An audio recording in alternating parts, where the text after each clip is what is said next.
महाराष्ट्र माझा, प्रत्येक गावातून आणि प्रत्येक जिल्ह्यातून थेट तुमच्यापर्यंत.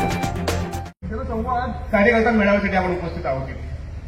खरं म्हणायला गेलं तर त्याचा संवाद त्यांनी काम केलं पाहिजे हा मुद्दा महत्वाचा आहे, पण आपली पण एक जबाबदारी आहे की त्यांना ह्या मतदार पोलिओमध्ये आपल्याला काहीतरी 5-6 गोष्टी सांगितल्या आहेत की महिलांसाठी किंवा शिक्षणासाठी किंवा रोजगारासाठी ज्या काही खोट्या थापा मारून नरेंद्र मोदी साहेबांनी आपली चांगली घोर फसवणूक केलेली आहे, त्या फसवणुकीचा जो पक्ष आहे आमचा, त्या पक्षामध्ये आमच्या सर्व जे आमच्यामध्ये पळून गेलेले आहेत त्याची तोंड अतिशय बारीक झालेली आहेत. तरी त्यांना कोण विचारायला मागत नाही, 2-4 सीट देतात आणि म्हणतात तुमचं तितकंच. आणि ते शिंदे साहेबांवर पण गेलेले आहेत, त्यांना वाटतं तुम्हाला एवढंच आता याच्यावर मुद्दा असा इतका आहे की आता आपलं ज्या मॅनिफेस्टोचा काँग्रेसने आणलेला आहे किंवा आपल्या इंडिया आघाडीने आणलेला आहे त्याची परिपत्रक तुम्ही मागून घ्यावी अशी मी तुम्हाला विनंती करतो. कारण की आपल्याला प्रचार करताना असा मांडलेला आहे की गाईड टू म्हणजे ते अप्रेंटिसशिप, राईट टू अप्रेंटिस म्हणून आहे की म्हणजे मुलं शिकलेली आहेत, जी मुलं इंजिनियर झालेली आहेत किंवा जी मुलं तयार झालेली आहेत त्यांना देखील प्रत्येक मुलाला वर्षाला 1 लाख. धन्यवाद मोरे साहेब. संतोषजी पाटील आणि शंकरजी भुसारी आपण व्यासपीठावर विराजमान व्हायचे.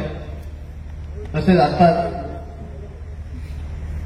गोपालजी शेळके यांचं आगमन झालेलं आहे. मी आणि कसलेले कार्यकर्ते आहेत, हे तळागाळातील सर्वसामान्यांचं दुःख जाणणारी व्यक्ती आहे. कारण 42 वर्षाचा माझा कम्युनिस्ट पक्षाचा अनुभव असल्याने कार्यकर्ता नो चॅलेंज आणि कार्यकर्ते इतके पेटून उठलेले मी पाहिले या डिक्सनच्या रोवी ढाब्यामध्ये की ज्याला एकनिष्ठपणा बोलतात की छत्रपती शिवाजी महाराज आणि आमच्या उद्धव साहेबांना सोडून गेले. तसेच आमचे काही आमदार त्यांना भाऊ मानले, बहीण मानले, घरचे मानले आणि ते सोडून गेले. मतदार संख्या तो गट मिळवतोय, अजितदादाचा गट मिळतोय, शिंदेदादाचा गट मिळवतोय का आमचा शरद पवारचा गट मिळतोय का उद्धवजींचा गट मिळवतोय. आणि हे जवळ मणिपूर पासून तर जवळ मुंबईपर्यंत पदयात्रा काढतायत. उद्धवजी सुद्धा जीवाचा आटापिटा करतात. अरे आमचा घड्याळ चोरला, अरे आमचा धनुष्यबाण चोरला, आमचा बाग चोरला. म्हणजे हे कौरव नाही तर कोणच मग आमच्या बाजूला पांडव आहे.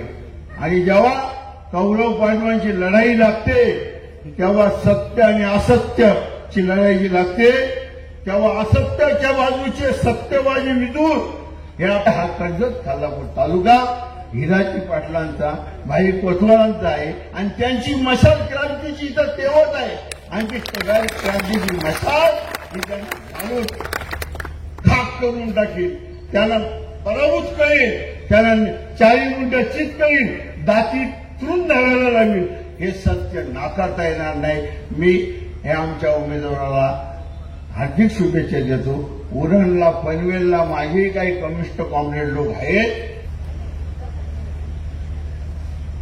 उपजिल्हा प्रमुख नितीनदादा सावंत यांना विनंती करतो की त्यांनी आपले मनोगत व्यक्त करायचे.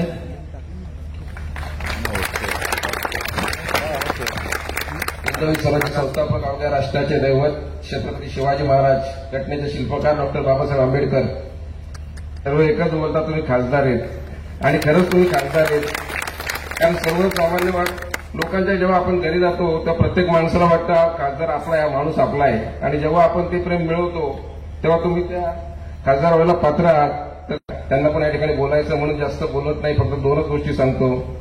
आपल्याला खासदारांना दिल्लीला पाठवायचं आहे. तर का पाठवायचंय तर आपल्या उद्धव ठाकरे साहेब असतील, राहुल गांधी साहेब असतील, शरद पवार साहेब असतील, म्हणणं पाडलं पाहिजे की मी महत्व नगराचा छोटासा कर्ज शहर आहे, पण त्या शहरात 27 बूथ आहे. त्या 27 बूथमध्ये आजपासून 23 तारखेला आपल्याला फॉर्म भरायचा आहे. त्या ठिकाणी ज्यांना जमेल त्यांनी त्या ठिकाणी आपण पिंपरी चिंचवडला प्रदीर्घाला फॉर्म भरायला साहेबांचा जाऊया. आणि 23 तारखेपासून आपल्याकडे 13 मे म्हणजे आपल्या आता फक्त 20 दिवस. त्या 20 दिवसामध्ये 27 बूथवरती आपला प्रत्येक कार्यकर्ता त्या गाव, वाडी, वस्ती, त्या बिल्डिंगमध्ये गेला पाहिजे, त्या वाडीवरती गेला पाहिजे, त्या गल्लीत गेला आणि तिथं धनुष्यबाण निशाणी आपली मशाली निशाणी आहे. ते मशाली निशाणी सर्वसामान्य प्रत्येकात शिवसैनिक, आता आपण पण कार्यकर्ता म्हणून काम करतोय, पण आपल्या तोंडात पण शिवसेना पण धनुष्यबाण येतं. तर तो धनुष्यबाण नाही, आपली निशाणी यावेळी मशाल आहे हे आपण पहिले सर्वांना सांगितलं पाहिजे. आणि मशाल चिन्हावर 13 तारखेला बटन दाबून आपल्या संजय वाघेरे पाटलांना दिल्लीला पाठवायचं आहे. तुम्ही खासदार होणार आहेत. खासदार झाल्यानंतर आमच्या कर्जत शहराचे प्रश्न त्याची उकल तुम्हाला सगळेच आमचे पदाधिकारी या ठिकाणी भेटून सांगतीलच. पण मला तुम्हाला या ठिकाणी मनापासून या ठिकाणी शुभेच्छा देतो.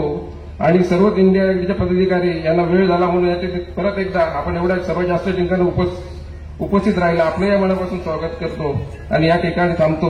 जय हिंद, जय महाराष्ट्र. धन्यवाद दादा. यानंतर जिल्हा संघटिका व कर्जत शहराच्या माजी नगराध्यक्षा सुवर्णाताई यांना विनंती करतो आपले मनोगत व्यक्त करायचे. छत्रपती शिवाजी महाराज की जय. भवानी जय शिवाजी. जेवायचं आहे ना, आता भूक लागली. मला वाटतं आज 2 दिवस झाले वाघेरे साहेबांनी आपल्या पूर्ण मतदारसंघामध्ये वेळ दिलेला आहे. या 2 दिवसामध्ये 6 जिल्हा परिषद वॉर्ड आणि 2 नगरपालिका, त्याच्यामध्ये माथेरान पण होतो.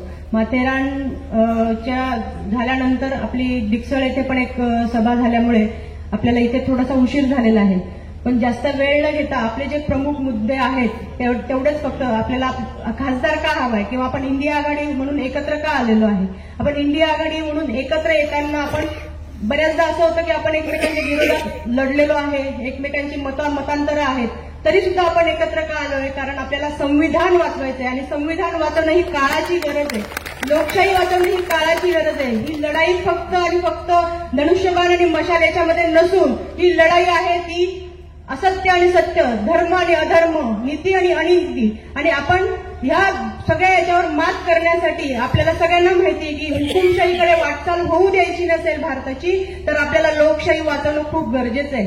ह्या सगळ्या लढाईमध्ये आपल्याला एकच लक्षात ठेवायचंय की आपल्या ह्या ज्ञानरूपाकडे जायचं असेल, अज्ञानातून ज्ञानरूपाकडे जायचं असेल तर आपल्याला मशालीची गरज लागते. आणि मशाल ही आपल्याला अंधारातून उजेडाकडे नेते. वाघेरे साहेब, तुम्ही नक्कीच खासदार झालेलेच आहात.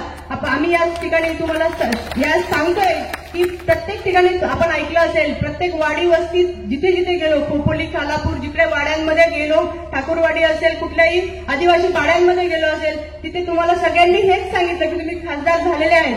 पण तुम्ही खासदार झाल्यानंतर आमचे प्रश्न सोडवा, कारण आम्हाला नेतृत्व असं हवं की आमचे स्थानिक प्रश्न सोडू दे.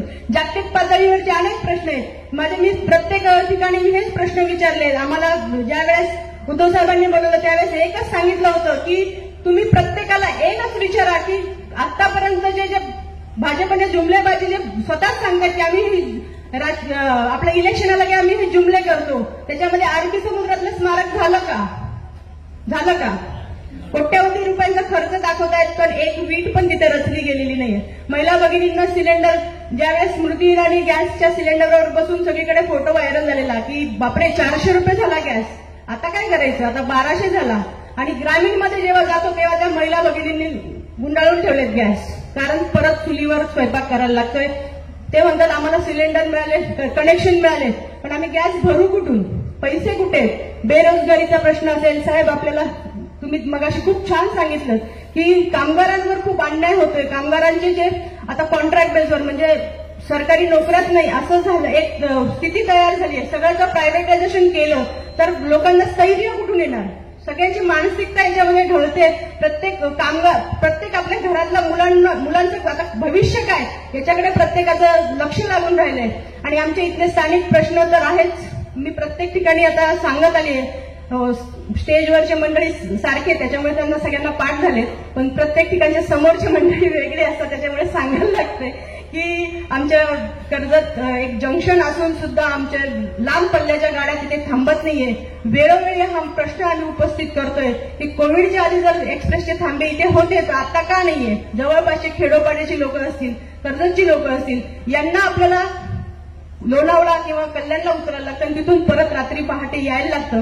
तर साहेब, तुम्ही जेव्हा पण संसदेत जाल तेव्हा हा प्रश्न मात्र नक्कीच तुम्ही सॉल्व्ह करायचा आहे की आम्हाला इथे एक्सप्रेसचे थांबे वाढले पाहिजे, लोकलच्या फेऱ्या वाढल्या पाहिजे, कारण जनजीवन आणि पब्लिक ट्रान्सपोर्ट जर चांगला असेल तर मला वाटतं खूप समस्या इथे सुटतील. आणि दिल्लीतले प्रश्न म्हणाल तर कोविडच्या आधी सर्व सिनियर सिटीजनचे तिकीट अर्धे होते. बऱ्याच लोकांना माहिती असेल की आता ते तिकीट बंद झालेले. सगळ्यांना पूर्ण तिकिटाचे पैसे भरायला लागतात. माझ्या महिला भगिनी असतील किंवा सिनियर माझे आजोबा पंजोबा ज्यांनी पण आतापर्यंत असा अर्ध्या तिकिटावर किंवा कन्सेशनच्या तिकिटावर आरक्षणच्या तिकिटावर कमी पैशात ते जात होते, त्यांना आता पूर्ण पैसे भरायला लागतात. तर याच्यावर सुद्धा तुम्ही मला वाटतं ह्या प्रश्नाकडे तुम्ही आम्हाला एक सहानुभूतीपूर्वक याचा विचार झाला पाहिजे. कारण बऱ्याचदा असं होतं की ह्या सगळ्या समस्या माहिती असतात पण त्याच्यात कोणी पुढे दखल घेत नाही आणि त्याचे कोणी पुढे त्याचा फॉलोअप घेत नाही आणि त्या प्रश्न सुटत नाही. छोटे छोटे प्रश्न आहेत ते आम्ही तुमच्याकडून अपेक्षा करतो की ते आमचे आपल्या स्थानिक प्रश्न आहेत ते आमचे सोडवावे तुम्ही. आणि तुम्ही दिल्लीच्या तख्तावर तर जाणारच आहात कारण दिल्लीचे तख्त तो महाराष्ट्र माझा एकच नाव आहे. उद्धव बाळासाहेब ठाकरे त्यांनी सगळ्यांना अडवून ठेवले, त्यांच्या विरोधात सगळे एकवटलेत. तर आता आपल्याला एकवटून संजोग वागेरे साहेबांना 13 मे रोजी मशाली समोरील बटन दाबून त्यांना विजयी करायचंय. आणि आपण सगळ्यांनी एक दिलाने एक मताने जे जे काही प्रचाराचं नियोजन असेल त्याप्रमाणे प्रत्येकाच्या घराघरात जाऊन मशाल चिन्ह प्रत्येकापुढे असं आपण फिट केलं होतं की धनुष्यबाण सगळ्यांनी एकदम पाठ झालं होतं तसं आता मशाल चिन्ह पाठ झालंय. कारण ज्या दिवशी मशाल मिळाली उद्धव बाळासाहेब ठाकरे पक्षाला त्या दिवशी तुम्ही बघितलं असेल की सगळ्यांच्या स्टेटसला मशाल होती. त्याच्यामुळे मशाल पसरलीच आहे आणि तिचं जे प्रखर असा प्रकाश आहे तो सगळीकडे पसरेल. एवढंच बोलते आणि थांबते. जय हिंद, जय महाराष्ट्र. धन्यवाद मॅडम. पूर्वी आपले सैनिक ज्यावेळेस लढाईला जाते त्यावेळेस महाराजांच्या बरोबर मशाल चिन्ह असायचं आणि मशाल ही विरोधकांना पेटवण्यासाठीच काफी. मी मावळ मतदारसंघातील भावी खासदार यांना विनंती करतो संजोग भाऊ वागेरे पाटील की त्यांनी आपले मनोगत व्यक्त करायचे. जोरदार टाळ्या वाजवत आहे. हुतात्मा भाई कोतवाल आणि हुतात्मा हिराजी पाटील यांना विनम्र अभिवादन. सर्व महापुरुषांना अभिवादन. हिंदवी राज्याचे छत्रपती शिवाजी महाराज त्याचप्रमाणे घटनेचे शिल्पकार डॉक्टर बाबासाहेब आंबेडकर तसंच माननीय पक्षाचे आमचे आदरणीय नेते बाळासाहेब ठाकरे यांना विनम्र अभिवादन. पक्षप्रमुख आणि युवा नेते यांना मानाचा मुद्रा. व्यासपीठावर उपस्थित असलेले माननीय नितीनजी सावंत त्याचप्रमाणे आमचे मित्र सुरेशजी टोकरे, रामशेठ राणे, त्याचप्रमाणे संजय गवळी, नारायण गसय, त्याचप्रमाणे गजानन रावजी, तानाजी मते, आमच्या सुवर्णाताई जोशी, व्यासपीठावरील सर्व पक्षाचे अध्यक्ष, महिला अध्यक्ष, युवक अध्यक्ष आणि सर्व सेलवरती काम करणारे सर्व पक्षाचे प्रमुख आणि गेले 3 दिवस ज्यांनी अतिशय चांगल्या पद्धतीचं नियोजन या ठिकाणी कर्जत खालापूरमध्ये केले ते असे आमचे मित्र आणि आपल्या शिवसेनेचे आमचे विभागाचे प्रमुख, त्याचप्रमाणे व्यासपीठावरील सर्व मान्यवर आणि या ठिकाणी उपस्थित असलेले सर्व वेगवेगळ्या सेलचे आणि वेगवेगळ्या पदावर काम करणारे सर्व नगरसेवक असतील, माजी नगरसेवक असतील आणि नगरसेविका, त्याचप्रमाणे या ठिकाणी उपस्थित असलेले आमचे सर्व पत्रकार बंधू. खरं वास्तविक पाहता गेले 2 दिवस आपण कर्जत खालापूरमध्ये अतिशय चांगल्या पद्धतीनं हा दौरा केला. त्याबद्दल मी सर्व संयोजकाचे आणि पक्षाचे सर्व पदाधिकारी, मग ते राष्ट्रवादी काँग्रेस, शेकापा, आम आदमी पार्टी, त्याचप्रमाणे सीपीएम आणि आपल्या शिवसेना उद्धव बाळासाहेब ठाकरे पक्षातील सर्व पदाधिकारी यांनी अतिशय चांगल्या पद्धतीनं हा मेळावा आणि हे संवाद आपल्या लोकांपर्यंत पोहोचवण्याचं काम या ठिकाणी केलं. आणि खरं वास्तविक पाहता महानगरपालिका असेल की नगरपालिका असो किंवा जिल्हा परिषद असेल किंवा ग्रामपंचायती असेल, या इलेक्शन वेगळ्या पद्धतीनं होतात. त्या आपल्याला स्थानिक लेवलवरती त्या इलेक्शन होतात. परंतु ही जी इलेक्शन आहे ही केंद्राच्या बाबतीतली इलेक्शन आहे आणि लोकसभेच्या इलेक्शनच्या माध्यमातून आज आपण लोकांपर्यंत पोहोचायचंय. तर लोकांपर्यंत पोहोचत जाताना आपल्याला विषय जे आहेत की जसं सुवर्णताईंनी सांगितलं की आमच्या ज्येष्ठ नागरिकांसाठी जे बस निम्म तिकीट म्हणजे 50% तिकीट आपल्याला होतं ह्यांचा हा जुमला होता. म्हणजे इलेक्शनच्या अगोदर लोकांना ज्या पद्धतीनं म्हणजे जसं ताईंनी सांगितलं सिलेंडरचे रेट 1200 पर्यंत न्यायचे आणि इलेक्शन आले की 100 रुपये 200 रुपये कमी करायचे. म्हणजे लोकांना वाटतं की बाबा सिलेंडर आपल्याला आता 1200ला मिळत होता तो आता 1000 रुपयाला मिळाला म्हणजे 200 रुपये कमी झाले. परंतु ते करताना डबल करतात. म्हणजे ज्यावेळेस त्यांना 200 रुपये कमी करायचे असतात त्यावेळेस ते 400 रुपये वाढवतात आणि त्यांना जेवढं लागतं तेवढं ते किंमत वाढवतात. म्हणजे पूर्वी जर आपण बघितलं तर पेट्रोल पंपावर आपण गेलं तर जर 10 पैसे किंवा 50 पैसे किंवा 1 रुपया वाढलं तर आपल्याला वाटायचं यार किती म्हणजे पेट्रोल महाग झालं. आता ते डायरेक्ट 5 रुपये वाढवतात आणि मग नंतर इलेक्शन आले की मग त्यातनं 2 रुपये कमी करतात. म्हणजे 3 रुपये त्यांना घेतलेच. म्हणजे हे जे गोष्टी जे करतात हे म्हणजे त्यांचे नेते म्हणजे देशमुख साहेबांनी पण त्यांच्या भाषणामध्ये सांगितलं की हे जे काही जुमले आहेत हे जुमले गेल्या म्हणजे 2014 पासून आपण ऐकत आलेलो आहे. 2014, 2019 वेगवेगळे जुमले दिले. प्रत्येका वेळेस प्रत्येक जुमला म्हणजे त्यांनी केलं. म्हणजे सुरुवातीला सांगितले की ना खाऊंगा ना खाणे दूंगा म्हणजे काळा पैसा बाहेरनं आणणार आणि प्रत्येकाच्या अकाउंटवरती 15 लाख रुपये टाकणार. म्हणजे आपल्याला प्रत्येकाला मिळालंय 15 लाख रुपये त्यामुळे आपण कुणी बोलतच नाही. म्हणजे प्रत्येकाच्या अकाउंटवरती आल्यामुळे ते बोलत नाही ना. त्याच्यामुळं तो त्यांचा जुमला सक्सेस झाला. त्याच्यानंतर ना खाऊंगा ना खाणे दूंगा हे सांगितलं होतं. म्हणजे त्याच्यानंतर म्हणजे त्यांनी जे काही आपल्या देशावरती ज्यांनी म्हणजे आपल्या जर एखाद्या शेतकऱ्यांनी किंवा एखाद्या कामगारांनी किंवा एखाद्या व्यापाऱ्यांनी जर लोन काढलेलं असेल आणि ते लोन किती असतं लाख रुपये 2 लाख रुपये किंवा जास्तीत जास्त 5 लाख रुपये आणि ते जर आपण 3 हप्ते राहिले 4थ्या हप्त्याला लगेच आपल्याकडे तो बँकेचा मॅनेजर आपल्या घरी येऊन बसतो, तुमची जप्ती काढतो, तुमच्याला लगेच नोटीस देतो, तुम्हाला सांगतो की बाबा जर तुम्ही हे EMI जो आहे तो ह्याच्या खाली जर नाही भरला तर तुम्हाला आम्ही जप्ती करू, तुमचा टीव्ही नेऊ, गाडी नेऊ, आणखीन काय. आपल्याला सगळ्यांना इज्जत आहे, आपण इज्जतीने जगतो.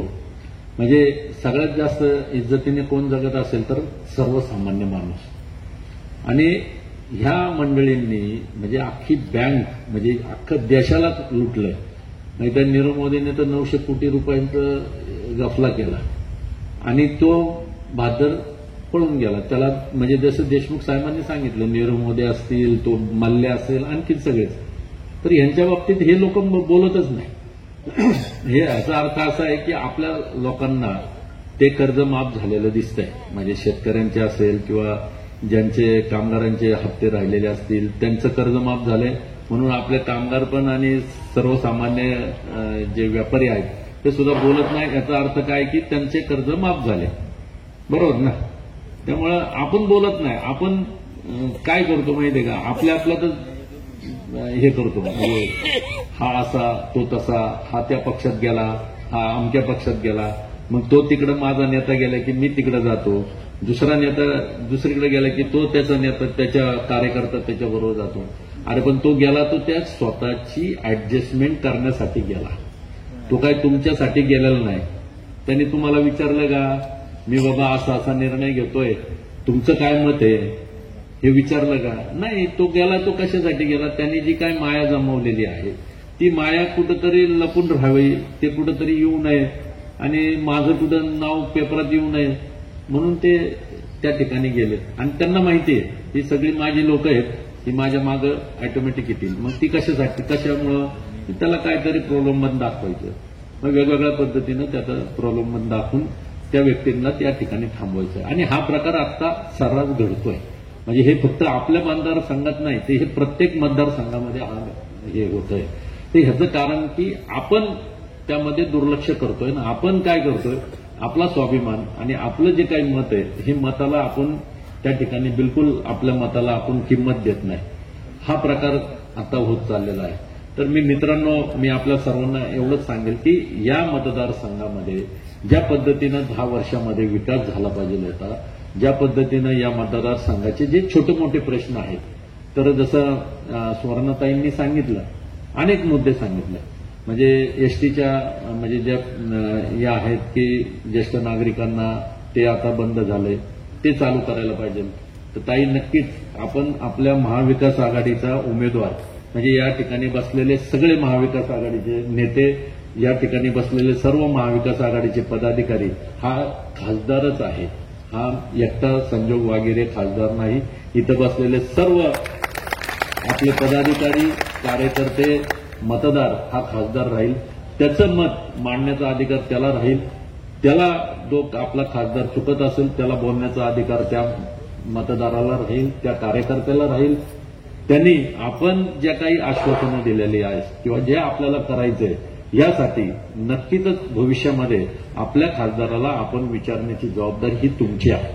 इथून पुढच्या काळामध्ये ह्या जे काही प्रश्न आहेत, जसं ताईंनी सांगितलं की एसटीच्या बाबतीतलं आहे, लांब पल्ल्याच्या गाड्या या ठिकाणी थांबल्या पाहिजे, त्या थांबत नाही. त्याचप्रमाणे आपले इथले चाकरमाने मुंबईला कामासाठी जातात, त्यांच्या लोकलच्या फेऱ्या वाढल्या पाहिजे, ते झालेलं नाही. या ठिकाणी असणारे जे काही लोकल मध्ये काही डेव्हलपमेंट करायचे असतील, आपल्या नगरपालिकेमधले असतील, तर सुवर्णताई त्या ठिकाणी नगराध्यक्ष म्हणून त्यांनी काम केलंय. अतिशय चांगलं काम त्यांचं असते आणि नितीनदादांचं साथ या ठिकाणी असते. आणि आपल्या महाविकास आघाडीतील सर्व पदाधिकारी, मग काँग्रेस असेल, राष्ट्रवादी असेल, शेकपा असेल, आम आदमी पार्टी असेल, या सर्व नेते मंडळींची साथ असल्यामुळं आज आपण या शहरामध्ये काही गोष्टी नक्कीच इथून पुढच्या काळामध्ये करणं गरजेचं आहे. आपण आपल्या शहराबद्दल जर विचार केला तर आपल्याकडे जर पाहुणे आले तर आपण काय म्हणतो की बाबा माझ्या शहरामध्ये अमुक एक मंदिर चांगलं आहे, म्हणजे पूर्वीचं मंदिर आहे, ते जुनं मंदिर आहे, ते दाखवण्यासाठी, किंवा एखादं धबधबा आहे तो दाखवण्यासाठी आपण नेतो, एखादं गार्डन आहे ते दाखवण्यासाठी नेतो. हे नेत नाही आपण का? तर आपल्याकडे डेव्हलपमेंट झालं नाही. आणि ह्या डेव्हलपमेंट होण्यासाठी केंद्राचे अनेक फंड्स असतात, अनेक स्कीम असतात की त्या स्कीम आपण राबवल्या पाहिजे. त्या स्कीमच्या अंतर्गत आपल्याला, जसं आदित्य साहेबांनी ज्या पद्धतीनं त्यांचं खातं, पर्यावरण खातं ज्यांच्याकडे होतं, तर त्या खात्याच्या अंतर्गत आपण जर बघितलं तर माथेरानला त्या ठिकाणी ई रिक्षा सेवा उपलब्ध झाली. माथेरानचं काही जे पॉइंट्स आहेत त्या ठिकाणचे पॉइंट्स त्या ठिकाणी दुरुस्ती आणि पेविंग ब्लॉक असतील किंवा अन्य काही गोष्टी असतील, ज्या सुधारणा झाल्या ते म्हणजे आपल्याला, मला जर अध्यक्षपद मिळालं वार्डाचं तर मग मी म्हणजे खादी बिदी घालून कडक राहून उपयोग नाही. आपल्यामुळं पदाची गनिमा वाढली पाहिजे, पदामुळं आपली नाही. ज्यावेळेस आपण एखादं पद घेतो तर त्या पदाची गनिमा वाढवण्याचं काम आपलं आहे. आपण लोकांसाठी काय करतो, लोकांना आपण काय देतो, लोकांचे सुखदुःखामध्ये आपण जातो का, लोकांचं मत काय आहे, लोकांचे जे प्रश्न आहेत या प्रश्नाची उखल आपण करतो का, या प्रश्नांकडे आपण लक्ष देतो का, ह्या महत्वाच्या गोष्टी असतात. आणि त्या दृष्टिकोनातून आपल्याला भविष्यामध्ये की ह्या सगळ्या गोष्टी करत असताना आपल्याला ज्या पद्धतीनं हुतात्मांनी ज्या वेळेस ही जी काही मशाली पेटवली आणि ती मशाल पेटवल्यानंतर आपल्याला स्वातंत्र्य मिळालं, तीच मशाल आता आपल्याला घेऊन लोकांपर्यंत जायचंय आणि हीच मशाल आपल्याला पेटवायची. ही मशाल जर बघितलं तर शिवसेनेची ओरिजिनल चिन्ह आहे. हे काय दुसरं कुणाचं नाहीये चिन्ह. हे चिन्ह ज्यावेळेस बाळासाहेब ठाकरे ज्यावेळेस पहिल्यांदा शिवसेना स्थापन केली आणि त्यावेळेसची ही मशाल, हे चिन्ह शिवसेनेचंच होतं. तसंच आता परत आपलं हे ओरिजिनल शिवसेनेचं ओरिजिनल चिन्ह आपल्याकडे आहे. त्यामुळं ओरिजिनल लोकांमुळं, ओरिजिनल मतदारांपर्यंत नेण्याचं काम, ओरिजिनल कार्यकर्त्यांवरती जबाबदारी आहे. ही मशाल लोकांपर्यंत पोहोचवायची, ही मशालीच्या माध्यमातून आपल्याला ही क्रांती घडवायची. आणि ही क्रांती जर घडवायची असेल तर मशालीच्या समोर बटन दाबून आपल्याला त्या ठिकाणी नवीन क्रांती उभारण्याच्यासाठी आपल्याला काम करणं गरजेचं आहे. आपल्याला या भागाचे प्रश्न पूर्ण जाणीव आहे. या भागातले प्रश्न, अडचणी, या सगळ्या गोष्टींची आपल्याला इलेक्शन झाल्यानंतर, मतदान झाल्यानंतर, इलेक्शन म्हणजे डिक्लेअर झाल्यानंतर, मतदान 4 तारखेला जे मतदान मोजणी झाल्यानंतर आपण असेच मेळावे प्रत्येक तालुक्यावाईज, प्रत्येक जिल्ह्यावाईज, प्रत्येक नगरपालिका असेल, ग्रामपंचायत असेल, जिल्हा परिषद असेल, यांच्या वाईज हे मेळावे किंवा ह्या मिटिंग्स आपण त्या भागामध्ये, प्रत्येक भागामध्ये आपण लावणार आहे आणि त्यांच्या माध्यमातून त्या ठिकाणी आपल्याला जे प्रश्न त्या भागातले आहेत, त्या भागातले प्रश्न आपल्याला, मला इथले प्रश्न मला पिंपरीत बसून नाही कळणार. मला पिंपरीत न बसता ते मला इथं कर्जतमध्ये येऊनच बसावं लागेल. मी कर्जतमध्ये आल्यानंतर तुम्ही जे प्रश्न मला सांगसाल त्यावेळेस मला ते प्रश्न कळतील आणि त्याच्यावरती आपल्याला कशा पद्धतीनं पुढे जायचंय त्या अधिकाऱ्यांना घेऊन आपल्याला ते प्रश्न सोडवण्याचं काम इथून पुढच्या काळामध्ये निश्चित करायचंय आणि त्या दृष्टिकोनातून आपल्याला प्रयत्न करायचंय. 10 वर्षामध्ये काय झालं, काय नाही, आता ज्यांचं कुणाचं आपण नाव घ्यायचं नाही, कारण की हे सगळे ह्यांनी इलेक्शनचे जुमले केले, आपण आंधळं प्रेम त्यांच्यावर केलं आणि त्यांनी सुद्धा आपल्यावरती आंधळी पाठ दाखवली आणि आता आंधळी पाठतनं आपल्याला मशाल पेटून नवीन एक ऊर्जा, नवीन दिशा, नवीन काही घडवण्याचं काम आपल्या सर्वांच्या हातात आहे आणि ही मशाल पेटवायची, ही 13 तारखेला आपल्याला ही मशाल पेटवायची आणि त्यांना दाखवून द्यायचंय की मशालीमध्ये किती दम आहे आणि मशाल काय करू शकते. हे येत्या 13 तारखेला आपण प्रत्येकाने आपल्या गावामध्ये, आपल्या एरियामध्ये, आपल्या मतदारसंघामध्ये, आपल्या वार्डामध्ये आपल्या भावाला, बहिणीला, आपल्या मित्रांना मशाल हे चिन्ह लोकांपर्यंत पोहोचवावं. आमच्या माता भगिनी या ठिकाणी आहेत की त्यांनी देखील की बाबा आपण, आपल्याला जे काही महागाई झाली किंवा इतर काही सगळ्या गोष्टी झाल्यात, हे लेडीजला जर विचारलं आणि मग तू बाबा मशालीसाठी आम्हाला मदत कर आणि मशाल ही लोकांपर्यंत पोहोचवावी, या दृष्टिकोनातून आपल्याला प्रयत्न करायचे. इथून पुढच्या काळामध्ये मी निश्चितच सांगतो की आपल्या सगळ्यांच्या हातात पेटती मशाल आणि विजयाची तुतारी 4 तारखेला आपण निश्चित वाजवू, हेच मी आपल्याला या ठिकाणी सांगतो. आणि आपण बराच वेळ या ठिकाणी थांबलात, बराच आपल्याला वाट बघावं लागली, कारण आम्हाला अनेक सभा त्या ठिकाणी होती आणि ती सभा उरकून यायला उशीर झाला. त्याबद्दल आपल्या सर्वांचं मी दिलगिरी व्यक्त करतो. व्यासपीठावरील सर्व मान्यवर सकाळपासून बरोबर फिरतात सर्व. म्हणजे आज पत्रकारांनी मला विचारलं, एका पत्रकारांचा फोन आला, म्हणले तुम्ही उन्हात एवढ्या ह्याच्यामध्ये कसं काय प्रचार करता. तर मी म्हणलं आमच्या सगळे कार्यकर्त्यांमध्ये एक नवीन ऊर्जा आहे आणि ती ऊर्जा म्हणजे आम्हाला मशाल पेटवायची आणि ही मशाल पेटवण्यासाठी आमच्या कार्यकर्त्यांमध्ये नवीन ऊर्जा आलेली आहे आणि ते ऊर्जा आमच्या सर्व कार्यकर्त्यांमध्ये, आमचे पक्षप्रमुख असतील, आमचे नेते माननीय शरद पवार साहेब असतील, राहुलजी गांधी असतील, भाई जयंत पाटील साहेब असतील, आम आदमीचे आपले आमचे केजरीवाल साहेब असतील,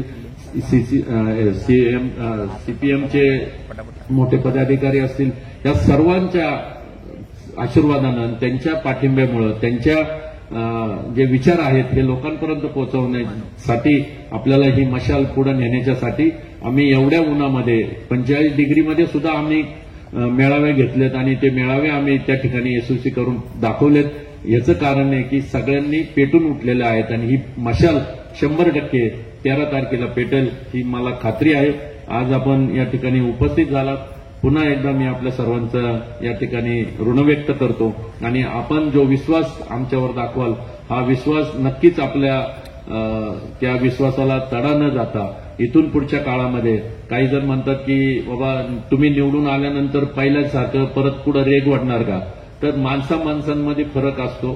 ती ज्याने केलं त्याला त्याचं, कारण तो गेला तो त्याच्या स्वार्थासाठी गेला, मी स्वार्थासाठी जाणार नाही, कारण मी पण एक कामगार आहे, कामगारांच्या व्यथा मी जाणतो. माझ्याकडे म्हणजे मी शेतकरी सुद्धा आहे, मी शेती सुद्धा मला चांगल्या पद्धतीची माहिती आहे आणि ह्या सगळ्यांचं माहिती असल्यामुळं आणि जाणीव असल्यामुळं आणि जमिनीवर असल्यामुळं, जसं कुणीतरी मगाशी तिकडच्या सभेमध्ये म्हणले की आम्ही म्हणजे हे कुठल्या तरी म्हणजे हेलिकॉप्टरने येतात का कशाने येतात, पण आम्ही जमिनीवर चालणारे आहोत, जमिनीवरच राहणार आणि तुमचा माणूस म्हणून, तुमचा हक्काचा माणूस म्हणून, आपला माणूस म्हणून निश्चितच इथून पुढच्या काळामध्ये तुम्ही जी जबाबदारी द्याल ती जबाबदारी विनम्रपणाने पार पाडेल, त्याला कुठलाही तडा जाऊन देणार नाही, हा विश्वास मी आज आपल्या समोर देतो आणि मशाल आपल्याला पेटवायची, एवढं लक्षात ठेवा. आणि माझे 2 शब्द संपवतो. जय हिंद, जय महाराष्ट्र. महाराष्ट्र माझाला सबस्क्राईब करा आणि बाजूचा बेल आयकॉन प्रेस करून मिळवा आपल्या परिसरातील ठळक आणि ताज्या घडामोडी.